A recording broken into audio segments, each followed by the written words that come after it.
gostaria de saudar os irmãos com a paz do Senhor. Para mim é uma alegria estar mais uma vez juntamente com os irmãos e poder compartilhar mais uma lição. E nesta oportunidade, a lição 4 que nós estaremos estudando, que tem por título Quando se vai a glória de Deus. E aqui, irmãos, nós gostaríamos de falar por que a glória de Deus ela foi se retirando do meio do povo de Israel. Na lição 3, nós estudamos ali as abominações e os pecados que o povo de Israel foi cometendo, e isso foi culminando num desagrado, num entristecimento do coração de Deus, até que chegou um momento que não houve uma outra escolha, senão a retirada de Deus do meio do seu povo. E hoje nós veremos com mais detalhes por que Deus ele vai se retirar do meio do seu povo. Vamos começar falando um pouquinho do desejo de Deus de habitar no meio do seu povo. Deus ele já manifestou esse desejo logo no comecinho. Lá no Êxodo nós podemos ver Deus falando com Moisés para que ele construísse um santuário. Lá em Êxodo capítulo 25, verso 8, Deus ele vai falar assim: e me fareis um santuário, e habitarei no meio deles.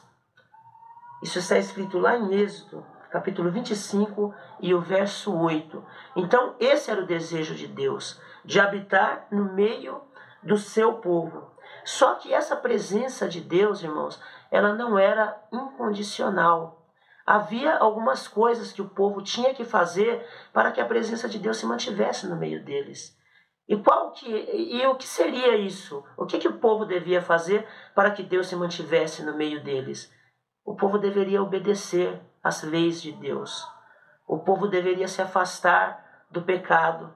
O povo deveria se afastar da idolatria, principalmente da tão famigerada idolatria, que na época do povo de Israel, antes do cativeiro, foi algo que foi tão emblemático, na vida do povo de Israel. Eles se entregaram de uma maneira tão terrível à idolatria, e isso atrapalhou muito a vida deles.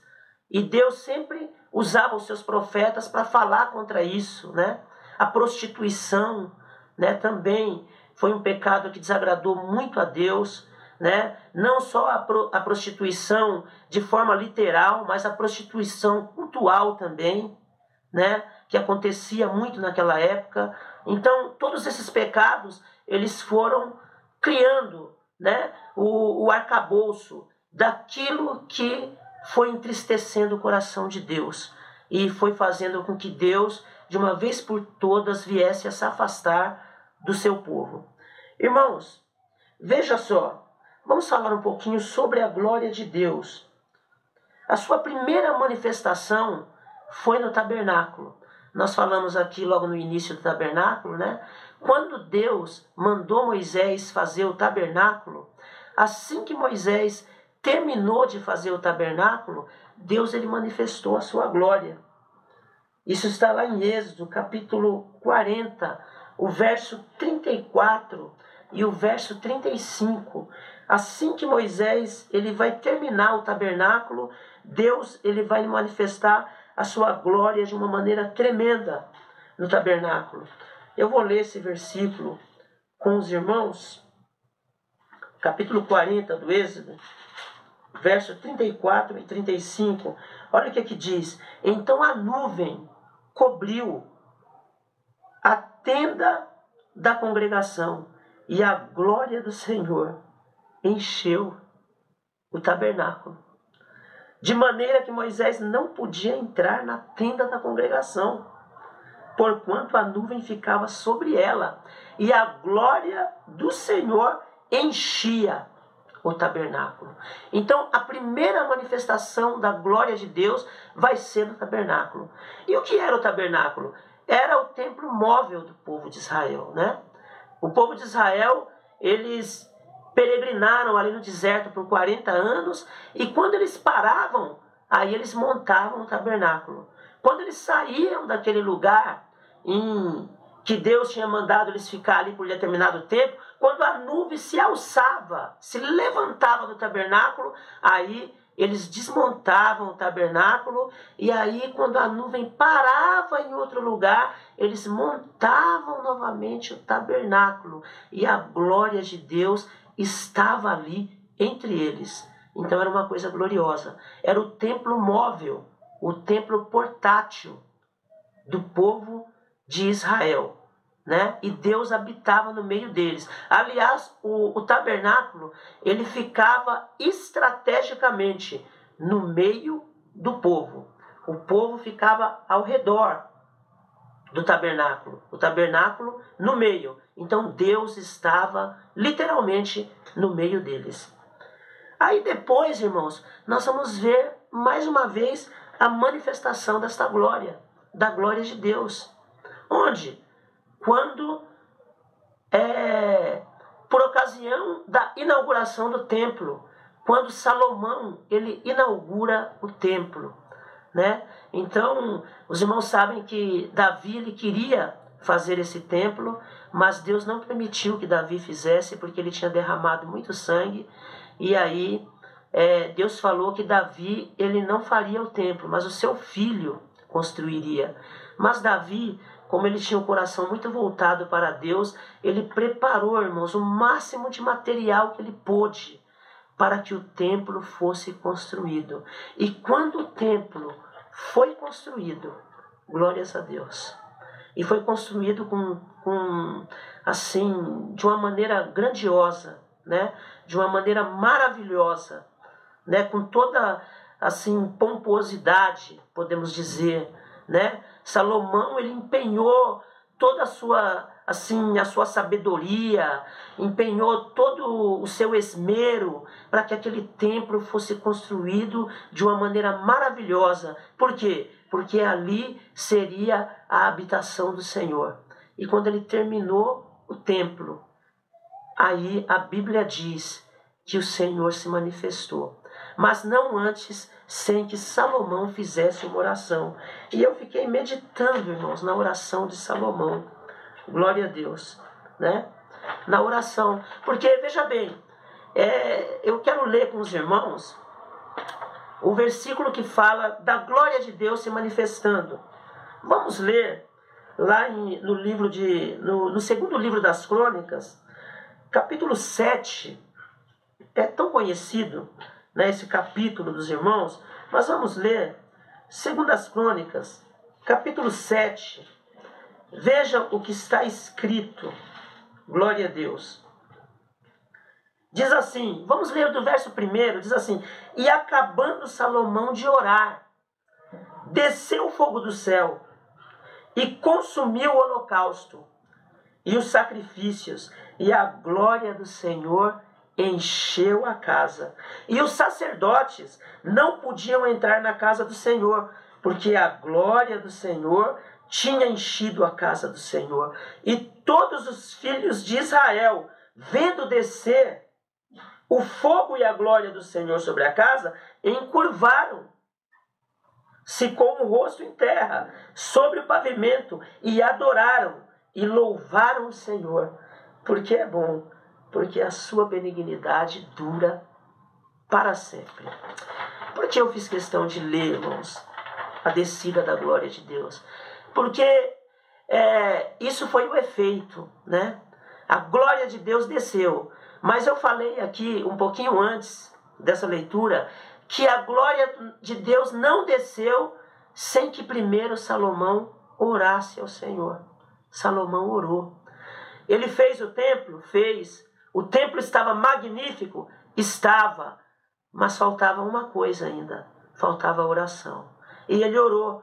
E eu fiz questão de marcar algumas coisas que Salomão ele faz nessa oração, quando ele está orando ao Senhor. A primeira coisa, ele se ajoelhou. No capítulo 6 e no verso 13, os irmãos vão ver ele se ajoelhando diante de Deus ali. Diante de todo o povo, ele se ajoelha. E ele se ajoelha perante o Deus Altíssimo. No verso 14, ele relembra a presença, ele relembra a promessa de Deus feita ao seu pai. Quem? Feita a Davi. né? Ele relembra a promessa que Deus havia feito de que não faltaria varão sobre o trono de Davi. No verso 15 ao 17, ele se humilha, reconhecendo sua pequenez. Glória a Deus, aleluias. E aí depois ele pede proteção e perdão dos pecados, do verso 19 ao verso 39. E aí então ele pede que os olhos e os ouvidos do Senhor estivessem atentos àquele lugar. Então, irmãos, a oração de Salomão, se você puder, leia na tua casa essa oração de Salomão. Ela vai do capítulo 6, do verso 12. Glória a Deus. Do verso 12 até o verso 42, você vai ler a oração de Salomão. Não foi uma oração rasa. Não foi uma oração assim, sabe aquela oração que a gente faz assim, aquela oração rápida? Não, não foi. Foi uma oração profunda. Foi uma oração de quem conhecia Deus. Foi uma oração de quem andava com Deus. Foi uma oração de quem tinha intimidade com Deus. Glória a Deus. Eu estava preparando essa aula aqui e alguns minutos antes de vir aqui falar com os irmãos, um pouquinho de tempo antes, 1 hora e pouco, eu fui orar, irmãos. E quando eu comecei a orar, eu comecei a sentir a graça de Deus. E comecei a sentir a presença de Deus. E aí a glória de Deus começou a me alegrar. Porque quando nós entramos na presença de Deus, a glória de Deus vem sobre nós. E foi o que aconteceu com Salomão. A glória de Deus veio no coração dele. Então ele não fez uma oração rasa, né? O que será que acontece no nosso meio hoje em dia? Como será que é a nossa oração? Será que a nossa oração não é rasa? Será que a nossa oração não é uma oração de qualquer jeito, de qualquer maneira? Isso quando nós nos ajoelhamos para orar, não é verdade? Mas Salomão, ele se ajoelha e ele faz uma oração que é uma oração profunda. Ele vai lá e ele toca, glória a Deus, no coração de Deus. Bendito seja o nome do Senhor. E aí a glória de Deus, ela desceu e se manifestou de maneira que os sacerdotes, eles não podiam se manter de pé diante da presença do Senhor. Vamos agora para a parte 2, falar sobre a retirada da glória de Deus, né? Irmãos, é interessante que no tópico 2 da nossa lição, a retirada da glória de Deus, ela não acontece de uma maneira rápida. Ela não acontece de uma vez, né? Deus não se retira de uma vez. E você já percebeu que na vida prática não é assim também? Deus, ele nunca vai se retirar de uma vez. Deus nunca se retira de uma vez, não é verdade? Então, olha só, Deus não se retira de uma vez, mas existem aí alguns estágios, algumas etapas. Primeiro, a glória de Deus se levantou sobre o querubim da Arca da Aliança. Depois, passou pela entrada do templo. Ezequiel está vendo tudo isso em visão. Deus vai mostrando para ele. Terceiro, passou para a entrada do templo. Foi para a entrada do templo agora. Quarto, parou sobre os querubins. E aos poucos, gradualmente, aos pouquinhos, afastou-se completamente do templo. Aí nós chegamos no quarto passo. Por fim, a glória de Deus se pôs sobre o Monte das Oliveiras. Aqui eu vejo Deus como alguém extremamente educado. Deus, ele é extremamente educado, né? Deus, ele não vai se retirar de uma vez só, mas ele vai se retirar gradualmente. Ele vai se retirar devagar, devagarinho. Deus, ele se comporta como alguém que está olhando com amor, mas está olhando também com muita tristeza. Ele não quer sair, mas ele se sente como alguém que não está sendo mais querido. Não é mais alguém querido, não é mais alguém desejado, não é mais alguém amado por aquele por quem tanto amou, ou por aqueles por quem tanto amou. Ele amou tanto o seu povo, mas o seu povo não demonstra tanto amor por ele.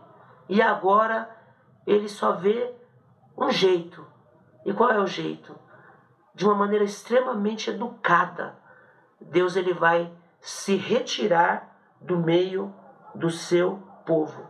Irmãos, Deus poderia fazer duas coisas aqui. Eu marquei aqui na minha lição, né? O que é que Deus poderia fazer?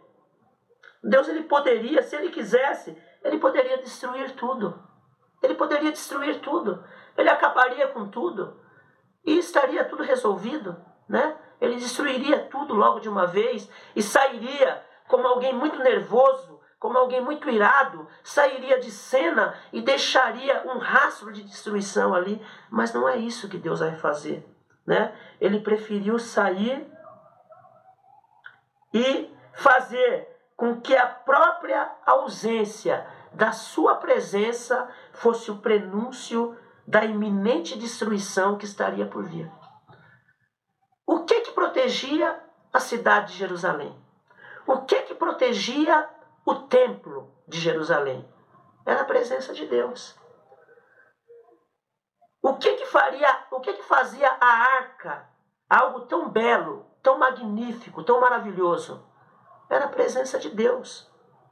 O que fazia o altar do incenso ser aquilo que ele era, tão respeitado, tão honrado pelos sacerdotes? Era a presença de Deus. Mas sem a presença de Deus, irmãos, aqueles utensílios, todos os utensílios do templo, os vasos de ouro, o altar do incenso, o altar de bronze, a peça mais valiosa que tinha ali dentro do templo, que era a própria arca de Deus, ela não valia nada. Não valia nada. A arca de Deus não era nada sem o Deus da arca. A arca de Deus não valia nada sem o Deus da arca. Então, não adiantaria mais de nada. Então Deus ele se retira. Quando Deus se retira de tudo aquilo perde o valor. E agora, a cidade ela vai estar à mercê dos seus destruidores. Vai estar à mercê dos seus algozes. Veja bem, o que acontece? Aí depois nós vamos ver, né? No ano de 587, aqui alguns historiadores colocam o ano de 587 e alguns colocam o ano de 586. Eu particularmente gosto mais da data do ano de 586, né? Antes de Cristo. Os historiadores eles colocam essa data como a data da destruição de Jerusalém. Ali Nabucodonosor ele vai entrar em Jerusalém e vai incendiar o templo. Veja bem, irmãos, o templo vai ser incendiado. A arca de Deus agora, ela vai ser, né, vilipendiada, ela vai ser pegada de qualquer jeito, né? Aquela que outrora era tão respeitada de tal maneira que se alguém colocasse a mão nela, poderia correr o risco até de ser fulminado. Podia até ser fulminado, não é verdade? Como foi aquele homem na época de Davi, Uzá, quando ele foi ali tocar na arca para proteger a arca de cair, e a Bíblia diz que ele foi fulminado. Mas agora Deus permite que Nabucodonosor entre lá, que pegue, que leve a arca, que leve os vasos, que leve tudo, irmãos. Por quê? Porque Deus não está mais lá. Não faz mais sentido nenhum. O que fazia sentido ali era a presença de Deus. Glória a Deus. Bendito seja o nome do Senhor. Mas a presença de Deus, ela foi se retirando. E aí, por fim, ela se retirou. A Bíblia diz que ela se alçou, né? Ela se alçou e ela foi até o Monte das Oliveiras. Dali ela alçou, subiu, né? Novamente. E agora nós vamos para o terceiro tópico, um tópico interessante. Vamos falar do segundo templo. E o segundo templo é algo interessante. Por quê? Porque o segundo templo, ele vai ser um templo totalmente diferente, né, desse templo aqui de Salomão. O templo de Salomão foi o primeiro templo, né? Nós temos então o tabernáculo, que era o templo móvel, né? Então, o tabernáculo era um templo, mas era um templo móvel. Aí nós temos o primeiro templo, né, construído de fato agora, que é o templo de Salomão. Esse templo ele foi destruído no ano de 586, né, 587, 586, como eu expliquei para os irmãos. E agora nós vamos ter a reconstrução do segundo templo. Por quem? Por Zorobabel, né? E o rei Ciro Persa, ele vai dar essa ordem para que o segundo templo seja construído, para que o povo volte para Jerusalém e o segundo templo ele volte a ser reconstruído. Mas sabe o que é interessante, irmãos? O segundo templo, ele não chegava nem aos pés do primeiro templo, né? O segundo templo, ele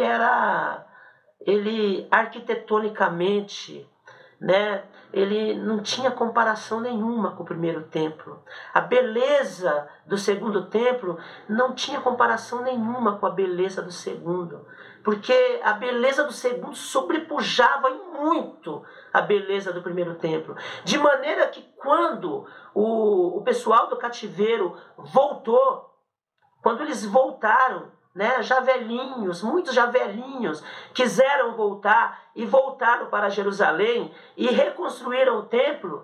Muitos que estavam os velhos, eles começaram a chorar. Eles começaram a chorar por quê? Porque eles olharam para o segundo templo e eles falaram: que é isso? Isso daí não tem nem comparação. Eles começaram a se lembrar lá do templo lá atrás, né? Do templo de Salomão. Mas aí Deus ele vai usar um profeta pós-exílico, né? E os profetas pós-exílicos são 3, né? Ageu, Zacarias e Malaquias. Ele vai usar o profeta Ageu, Deus vai usar o profeta Ageu para falar assim, mais uma vez, aleluias, eu farei tremer os céus, aleluia, e virá o desejado de todas as nações, e encherei esta casa de glória, diz o Senhor. Glória a Deus. Bendito seja o nome do Senhor. O que encheria aquela casa de glória? E Deus ele vai falar que a glória do segundo templo seria maior do que a glória do primeiro templo. Por quê? Porque agora Deus ele ia se manifestar, mas ele ia se manifestar de uma maneira totalmente diferente. Glórias a Deus. Ele ia se manifestar não mais da maneira como antes, né? Deus ele se manifestou, mas a glória dele desceu do céu e ele se alçou sobre o templo, pairou sobre o templo, né? Lá no templo de Salomão, não é verdade? Mas agora não. O próprio Deus se encarnaria. Bendito seja o nome do Senhor. Ele desceria encarnado, né? Aí nós vamos lá em João, capítulo 1. Os irmãos conhecem, né? Do verso 1 ao 3. No princípio era o Verbo. E o Verbo estava com Deus. E o Verbo era Deus. Ele estava no princípio com Deus. E o Verbo se fez carne. E habitou entre nós. Glórias a Deus. Aleluia. Aí eu já estou citando o verso 14, né? O verso 14 diz assim: e o Verbo se fez carne e habitou entre nós, e vimos a sua glória como a glória do unigênito do Pai, cheio de graça e de verdade. Então, irmãos, o segundo templo, o que acontece? Zorobabel ele faz o segundo templo. Os judeus antigos, os judeus velhinhos já, eles não ficam muito felizes com o segundo templo, porque ele não se comparava em beleza com o primeiro templo. Então, o que vai acontecer? Aí, depois, Herodes o Grande, ele vai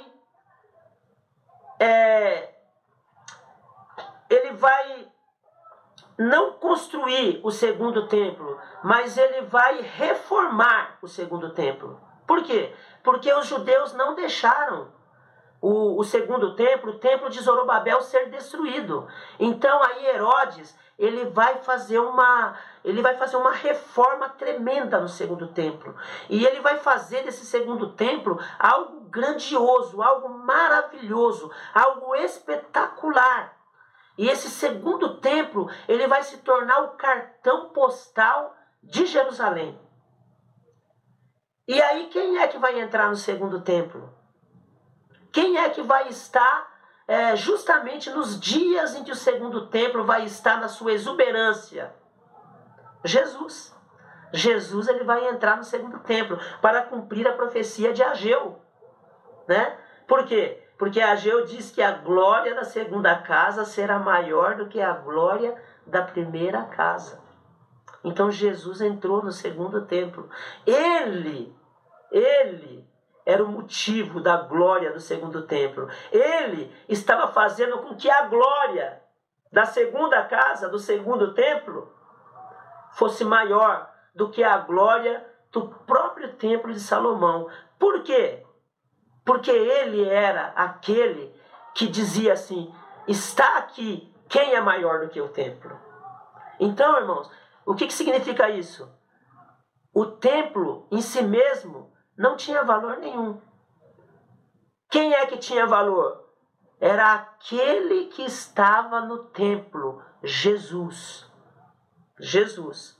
O templo sem a pessoa de Jesus não tinha valor nenhum. Mas com a pessoa de Jesus, aquele templo, ele foi glorificado. Por quê? Porque Jesus, ele deu o devido valor àquele templo. Jesus foi glorificado naquele templo. Mas o que acontece? Jesus também não é aceito pelos seus. E aqui nós estamos já indo para a conclusão da lição. A Bíblia diz que ele veio para os seus e os seus não o receberam. Então aí o que acontece? Ele sai do templo. Ele sai do templo. Antes que o templo fosse destruído, Jesus saiu do templo. Ele se retirou do templo, demonstrando que a nossa atenção, ela deve estar naquele que é maior do que o templo. Deve estar em Jesus, né?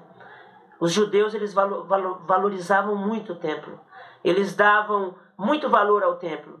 Mas eles esqueceram daquele que era maior do que o templo, que era Jesus. E aqui eu quero fazer um link aqui com os irmãos, relacionando a saída da glória de Deus do templo de Ezequiel, do templo de Jerusalém ali que Deus mostra para Ezequiel, com a saída de Jesus do templo ali em Jerusalém, do segundo templo, que Herodes ele vai reformar. O que acontece? No templo de Salomão, Deus ele vai sair do templo. Deus mostra para Ezequiel ele saindo do templo. Agora, Jesus ele vai sair do templo também. Se nós formos lá em Lucas, capítulo 19, no verso 41 em diante, diz assim, que Jesus, olhando para a cidade, ele chorou sobre ela.